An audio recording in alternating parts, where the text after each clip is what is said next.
Welcome to the June edition of our 2026 series of Down to Earth webinars.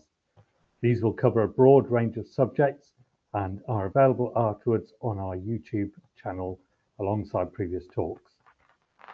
Our talk today will be given by Tom Henman from our sustainability team within the Geosciences business. Tom will take us through the background and implications of the recently published CIRIA C824 report on managing climate change and extreme weather. But first, a brief note on housekeeping during the talk. All attendees' microphones are automatically muted to the webinar. During the presentation, you can post questions online and there'll be a question and answer session at the end of the presentation.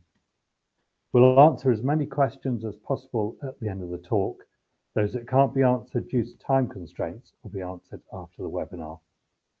Shortly after the webinar, you'll receive a link to a short survey.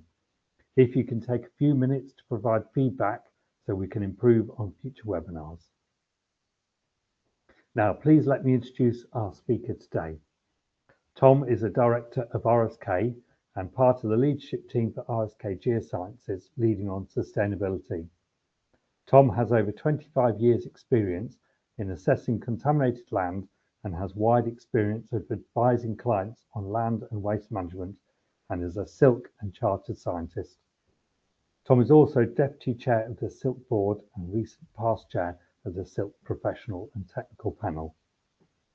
I'll hand over to Tom now to guide us through CIRIA guidance and how this could impact your project and business.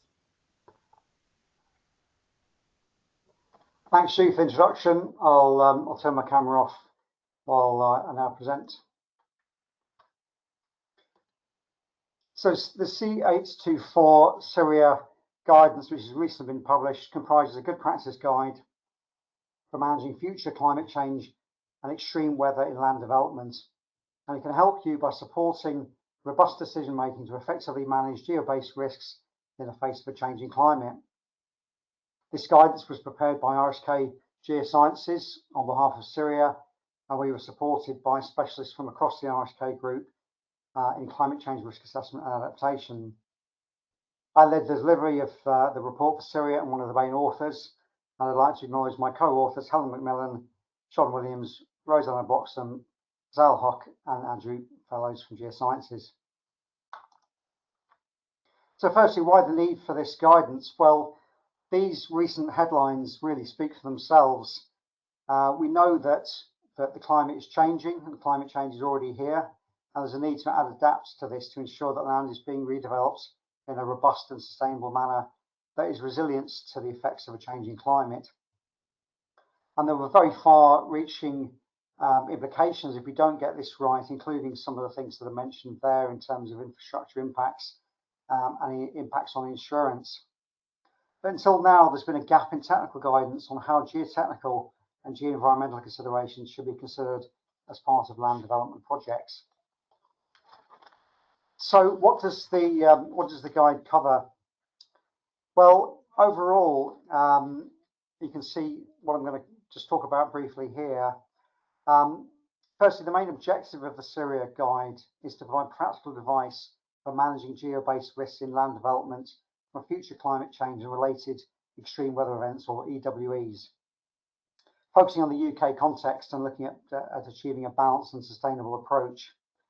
What do we mean by geo-based risks? Well, we're thinking primarily about geoenvironmental or land contamination risks and remediation, and geotechnical risks which relate to the engineering behaviour of the ground and groundwater and its impact on geotechnical design. The guidance considers the full development life cycle from pre-construction through to asset management and considers environmental due diligence. And it's intended to have a very wide target audience, including clients such as landowners and developers, consultants, regulators, financial institutions, asset managers, and legal professionals.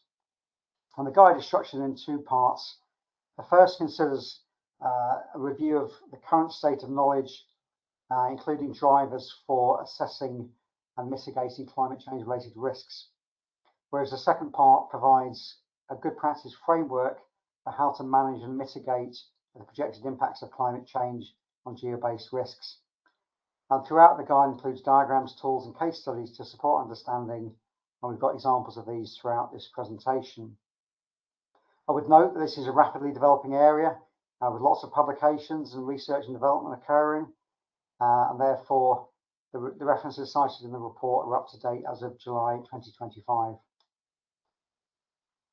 Before I move on to more detail about the guidance, I'd like to thank the project funders shown on this slide here for making this guide possible, to CIRIA, of course, and to the project steering group for their contributions to the development and finalisation of this guidance, as well as other organisations which we undertook detailed consultations with during its preparation.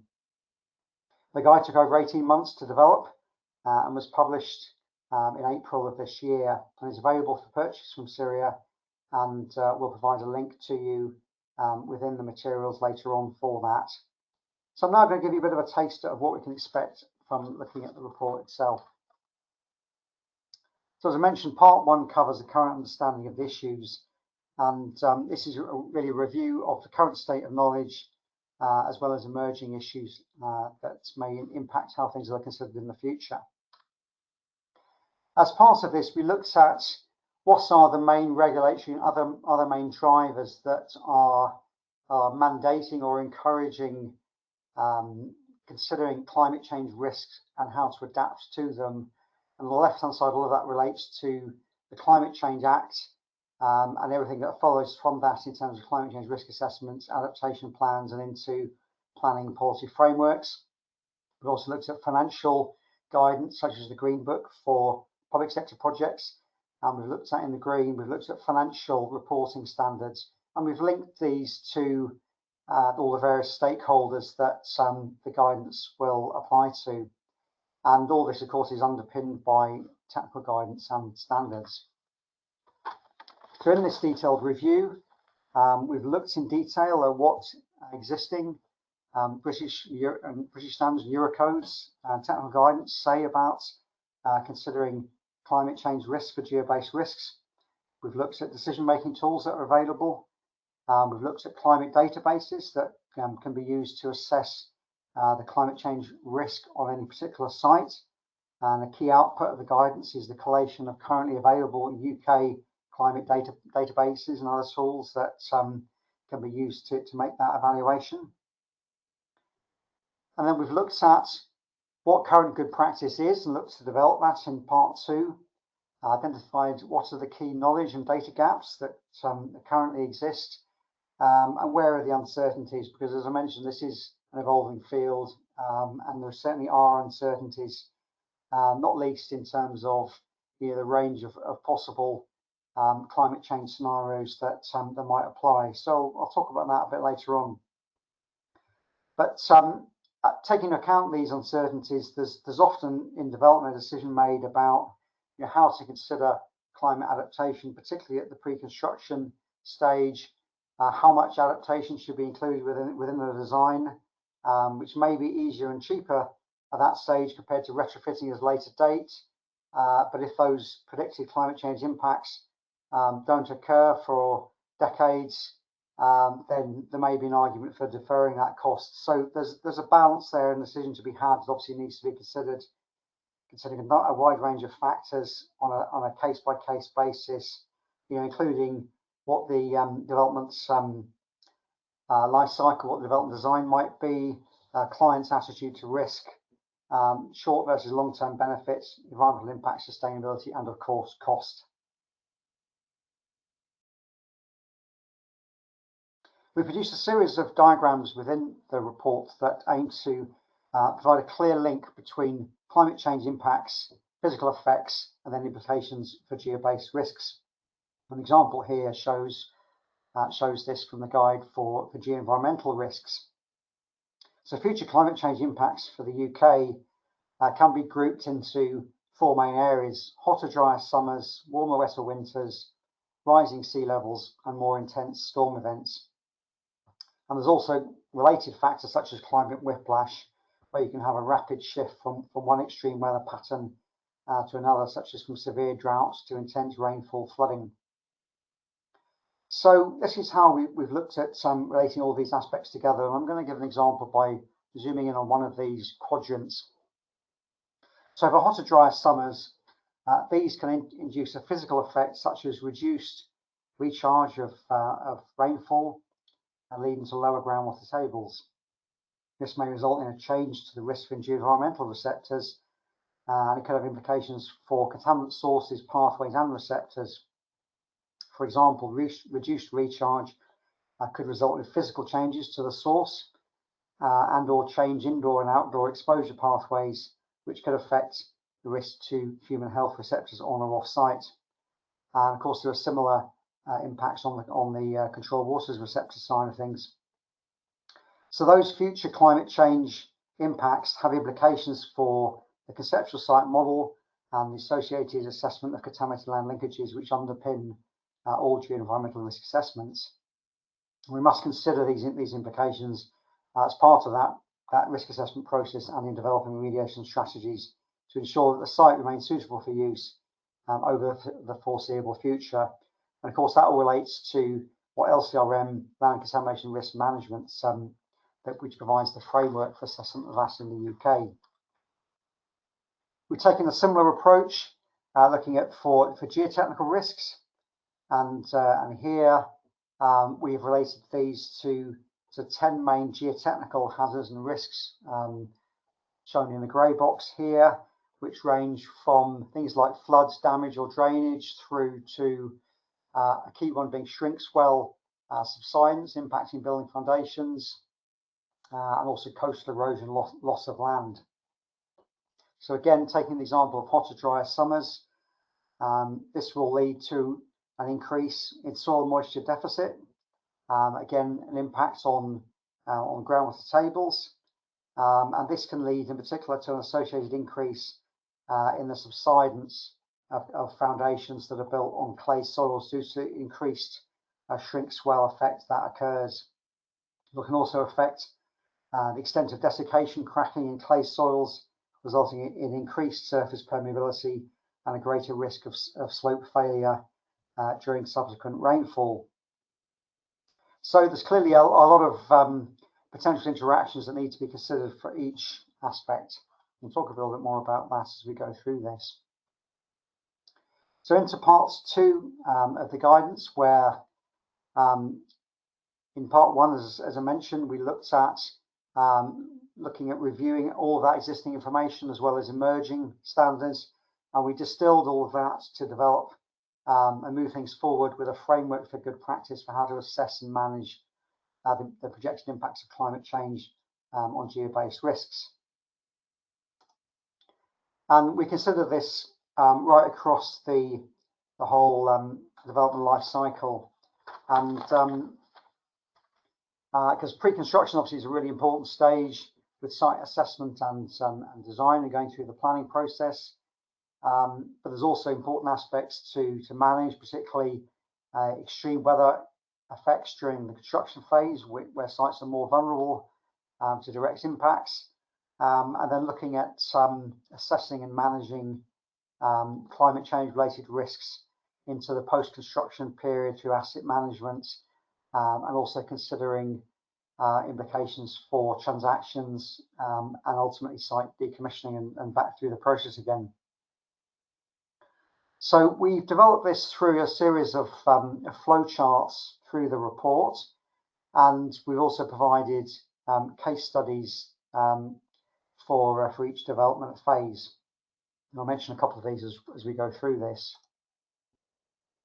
So this flow chart provides an overview for the whole development life cycle, and we then provided flow charts for each of those phases that look directly at how climate-related impacts and assessments integrate into the process, be that the planning and design process, the construction process, and then into operational asset management. And on the operational asset management side of things also brings in links to the adaptive reporting power requirements under the Climate Change Act, as well as other assessments that may be triggered where climate or extreme weather related incidents occur.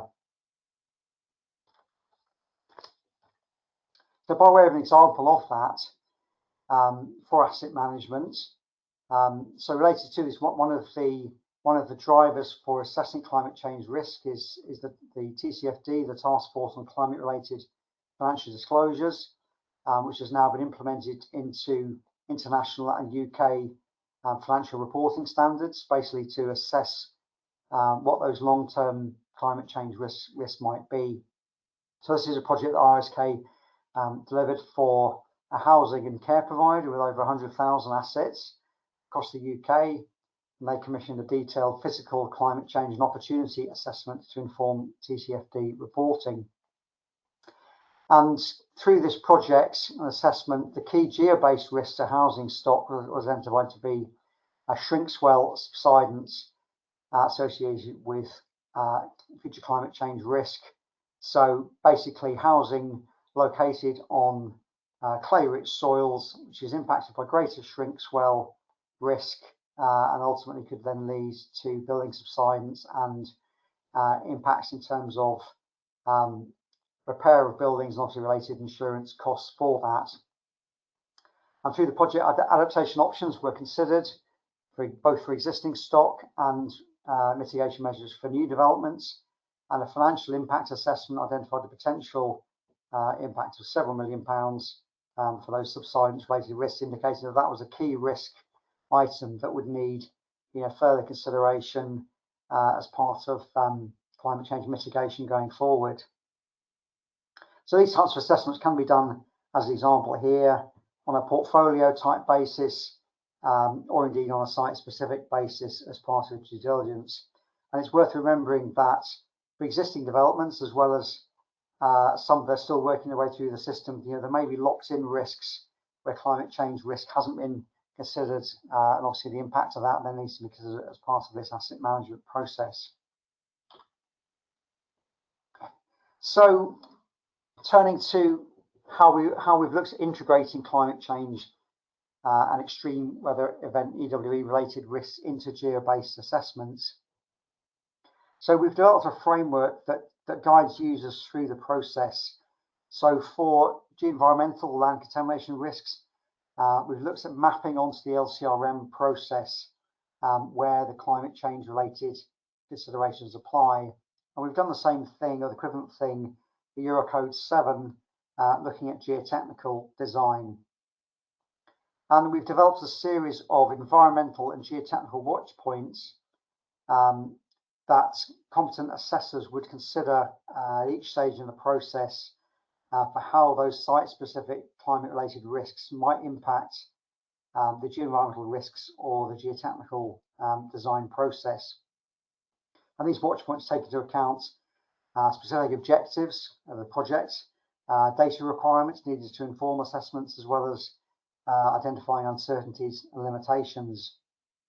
And they also extend into remediation, and as I say, into design of geotechnical structures and building foundations to make sure that they are resilient and robust to climate change over their lifetime.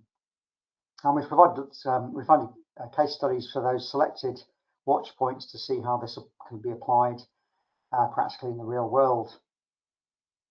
As I mentioned, one of the things we've developed is this climate risk screening methodology, something which we advocate would be done at a very early stage in the process, at the desk-based assessments stage, and this obviously would be based on review of these available climate databases, as well as any existing site knowledge, in order to understand how future climate change may affect the initial conceptual site model or the ground model, which underpin all stages of site assessment. And this allows those involved in undertaking geo-based assessments to quickly determine whether there are any site-specific risk factors, examples including flooding, temperature-related changes, or coastal erosion in particular, which could have a huge impact on a development. Obviously, if you can discount those kind of site-specific risks at an early stage, you may still need to consider climate impact within your assessment, but it may be less significant. And we've looked at how conceptual site models and ground models, what influence climate risk may have on those, and looked at specific risk factors that need to be considered for each different scenario. So coming on to how we looked at that a bit further, this flowchart looks very complicated. This essentially maps out the process detailed in LCRM, what used to be in CLR 11, and we've mapped onto that these 11 environmental watch points, these orange diamonds, onto a process, and then considered for each of those watch points what would you need to be considering in terms of climate change risk at that particular point.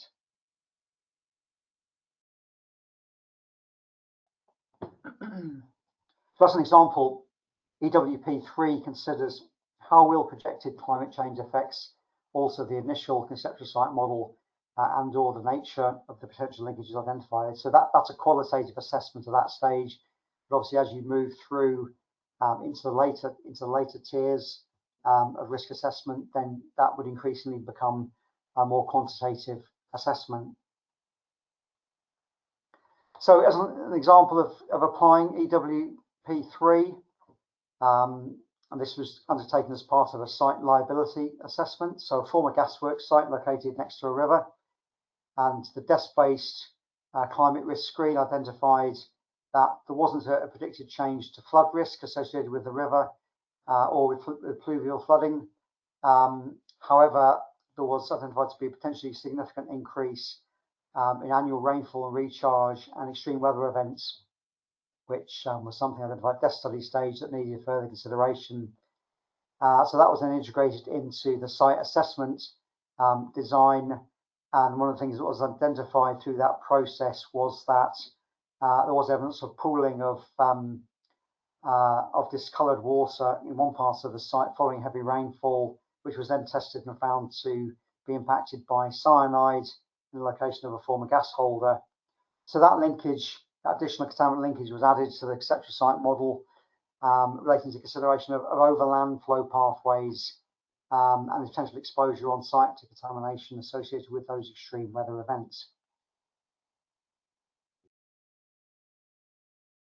So here's an example of a conceptual site model we've developed. Again, this is the one based on the hotter, drier summers, which is also related to extreme weather events involving drought.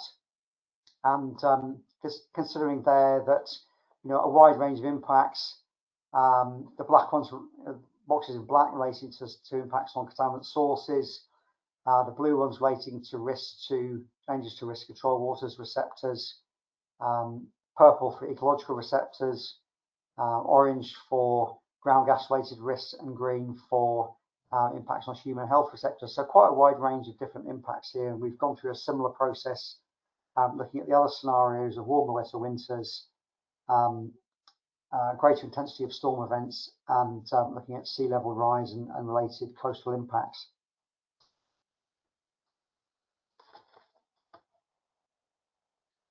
We've gone through a similar process with the geotechnical assessment and design, mapping 13 geotechnical watch points onto the EC7 process. And we've taken account of, obviously, we're in the process of moving to the second generation of Eurocodes. So we've taken into account both existing practice within the current first generation Eurocodes, but also what will be coming through and being implemented in the coming years in terms of second generation, in order to try and future-proof this guidance as far as possible. So as an example here, in the stage 3 geotechnical design, we've got GWP8, which looks at whether the assumed design actions are appropriate for projected future climate change considerations, and provided assessors with detailed guidance on how to go about that process, what to consider on a site-specific basis. So an example of that, a case that you may have heard of, this one in the US, when in June 2021, the Champlain Tower South building in Miami collapsed, sadly resulting in the deaths of 98 people. Substantial damage occurred to the reinforced concrete in its pool deck area, which had been found as early as 2018, and that had partly failed due to failed waterproofing. Repairs were estimated to cost in excess of $9 million US, but they were never completed. And research has been done, including by the author mentioned there, from the University of Edinburgh, that identified that sea level rise was identified as a potential contributory factor due to saline intrusion and degradation of the foundations of the towers. So an example there of where rising sea level changes due to climate change can obviously cause direct impacts such as coastal erosion, which is expected in many parts of the UK, but also less direct impacts in terms of saline intrusion into groundwater and then corroding the steel in reinforced concrete, and then obviously impacting ultimately the geotechnical stability of the structure and leading to a catastrophic failure, as in that instance. So in a similar way to the previous slide on conceptual site models, we've looked at the impacts on ground models for geotechnical assessment and design. And again, an example here related to hotter, drier summers and drought events where changes in soil moisture deficit and changes in groundwater tables, and what are the impacts, what are the physical effects, and what are the then impacts on those geotechnical related hazards. So this example of that, keep coming back to the shrink swell impact, which is where we're seeing one of the most direct impacts in terms of climate change impacts on geo-based risks, certainly in terms of rising insurance claims after every heat wave. So that effects of hot, drier summers, but also warmer, wetter winters, and those greater extremes seasonally, leading to that greater change in volume of clay minerals, and ultimately leading to greater impacts on building foundations and subsidence and other effects affecting buildings, as well as desiccation effects resulting in greater levels of slope erosion and ingress of water when the rain does come. So quite a wide range of effects that we've teased out through this process. So in summary, in terms of how this CIRIA report, C824, can help you, well, it provides practical guidance for effectively considering the impacts of climate change and related extreme weather events on geo-based risks across the whole development life cycle. So LCRM has quite a lot in it about the need to consider climate change and extreme weather through all stages of risk assessment and through to remediation. But until now, wide-ranging guidance on how to undertake that at all stages and for all types of risks, all types of receptor, has been lacking. The C824 guidance provides that good practice guidance, provides a framework to do that. Similarly, it does the same thing on the geotechnical side. The Eurocodes have less explicit method mention of climate change, but the range of impacts on soil properties, on ground conditions, and considering those is very much implicit within the EC7 process and how that is evolving into the second generation. Provides a really useful reference document collating relevant databases, tools, guidance, and standards within a single report. Very comprehensive reports of about 200 pages, and within that, in particular, I'd highlight this collation of all of the relevant databases that are currently available that allow us to assess risks of climate change and extreme weather events on a site-specific basis. That's a really useful appendix we've got within the guidance. As I've discussed, it provides a framework for integrating the impacts of future climate change and extreme weather events over the whole development life cycle. What to consider from pre-acquisition stage through pre-construction, through design stage, through the planning process, and how that links to meeting planning requirements, through the construction phase, where it's really important to assess and manage the impacts of extreme weather, and as I've mentioned, through to the post-construction phase in operational asset management, looking at some due diligence and for property and land transactions, how to consider those risks. And then we've aligned it with the overall LCRM EC7 design process, where you're assessing geotechnical and geoenvironmental risks on a site-specific basis and using these watch points so that competent assessors can consider what's required at every stage in the process and supporting that with case studies. So ultimately, the guide will enable robust decision making to be made by stakeholders to ensure that geo-based assessments and design are effective and sustainable into the future. This will avoid additional costs being incurred in land development projects and avoid program impacts, or help secure funding from lenders and obtain appropriate insurance protection, and ultimately reduce future liability and costs due to climate change. The guide has been received very well so far since we launched it, and I'll just leave you with a few quotes here from a number of the funders and members of the project steering group, and we'd be happy to draw this to a close and happy to answer any questions that people may have. Thank you.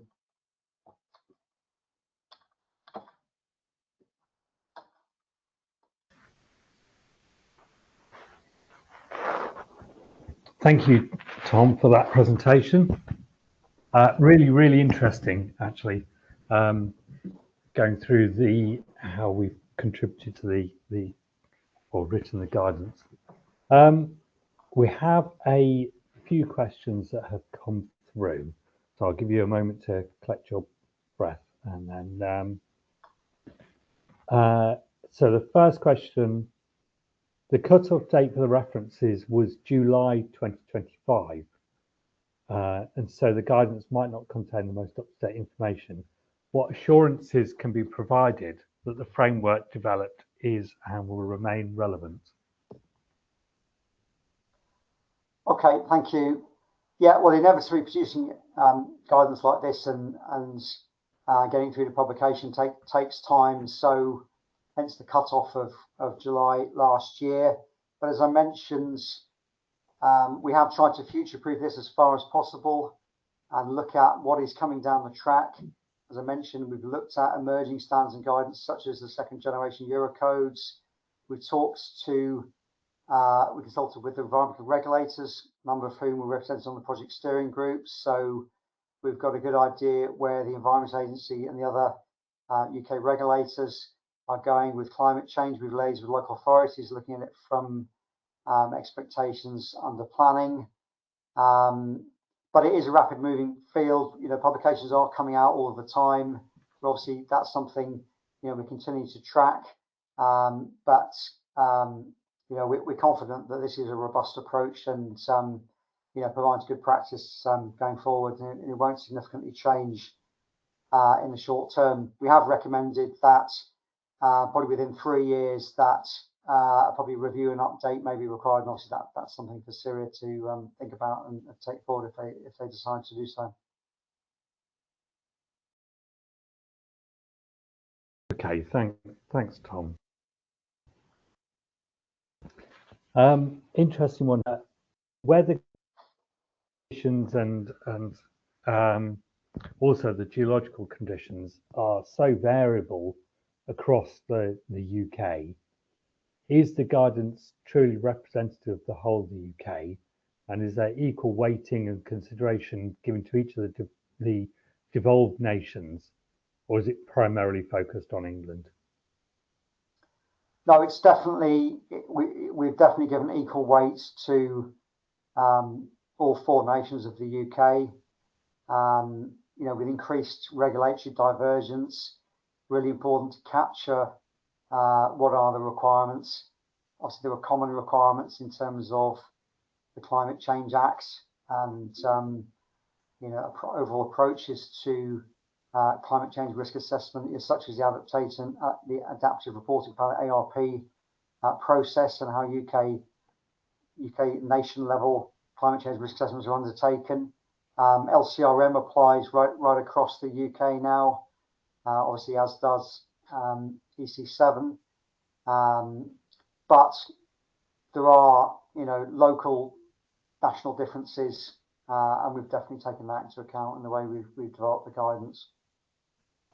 And the data sets I mentioned for climate risk screening, we've also gathered data sets where they're available for all 4 nations of the UK as well. So that can be applied wherever you are working in the UK.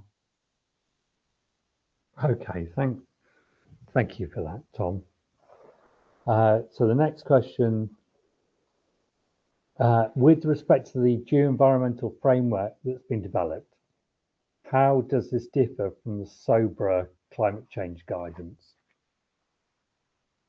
So the SOBRA climate change guidance, which came out a few years ago and then was updated and reissued earlier this year, we recognise that as good practice.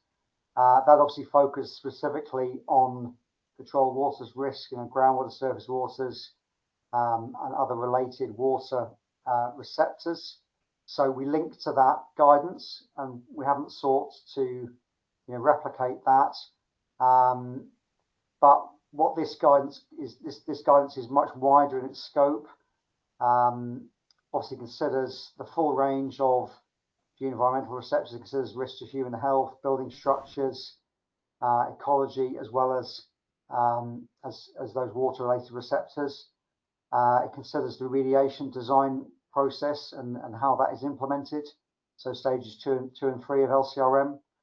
And also, of course, it considers the geotechnical risks as well, which is an important part of the guidance. And also, as I mentioned, we're also considering those risks and adaptation right across the development life cycle. So it's far wider reaching in scope than SOBRA, which is really very much focused on one element of land contamination risk assessment.